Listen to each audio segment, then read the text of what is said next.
പണ്ടൊരു നോമ്പ് തുറക്ക് പോയ സമയത്തെ അവിടുന്ന് കഴിച്ചൊരൈറ്റാണ് കേട്ടോ ഇത്.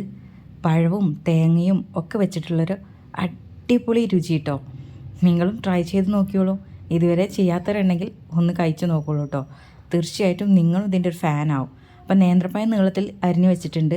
2 മുട്ടയിലേക്ക് ഏലക്കാപ്പൊടിയും 1 ടേബിൾ സ്പൂൺ പഞ്ചസാരയും ചേർത്ത് ഒന്ന് മിക്സ് ചെയ്തെടുക്കുക. അപ്പോഴേ നമ്മുടെ ആദ്യത്തെ കോട്ടിങ് ഇവിടെ റെഡി ആയിട്ടുണ്ട്.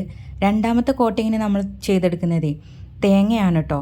ഞാനിവിടെ ഡെസിക്കേറ്റഡ് കോക്കനട്ടാണ് എടുക്കുന്നത്. പക്ഷേ നമുക്ക് ഫ്രഷായ തേങ്ങ ഉപയോഗിച്ചും ഇത് ചെയ്തെടുക്കാം. അങ്ങനെ നിങ്ങൾ ചെയ്യുന്ന സമയത്ത് തേങ്ങ ഒന്ന് ഫ്രിഡ്ജിലേക്ക് മാറ്റുക. എന്നിട്ട് നമ്മൾ ചിരവി എടുക്കുമ്പോഴേ ഈവനായിട്ട് അത് കിട്ടും കേട്ടോ. അങ്ങനെ ആകുമ്പോൾ ചെറുതായിട്ട് നമുക്ക് കിട്ടുകയും ചെയ്യും. എന്നിട്ട് നമ്മൾ ആദ്യം മുട്ടയിലൊന്ന് മുക്കിയതിന് ശേഷം പിന്നെ ആ തേങ്ങാക്കൂട്ടിലൊന്ന് പൊതിഞ്ഞെടുക്കാം. എന്നിട്ട് എണ്ണയിലേക്ക് ഇട്ടിട്ട് ഷാലോ ഫ്രൈ ആണ് ചെയ്തെടുക്കുന്നത്. ഇടുന്ന സമയത്ത് ഹൈ ഫ്ലെയിമിൽ തന്നെ കിടന്നോട്ടെ. പിന്നെ നമ്മളത് മീഡിയം ഫ്ലെയിമിലിട്ടിട്ട് ഫ്രൈ ചെയ്തെടുക്കണേ. പിന്നെ പ്രത്യേകം ശ്രദ്ധിക്കാനുള്ളത്, എണ്ണയിൽ നമ്മൾ വറുത്ത് കോരുന്ന സമയത്ത് തേങ്ങ ബാക്കിയുണ്ടെങ്കിൽ അത് കോരിയതിന് ശേഷം രണ്ടാമത്തെ ബാച്ച് ഇട്ടിട്ടേ ഫ്രൈ ചെയ്തെടുക്കണം കേട്ടോ.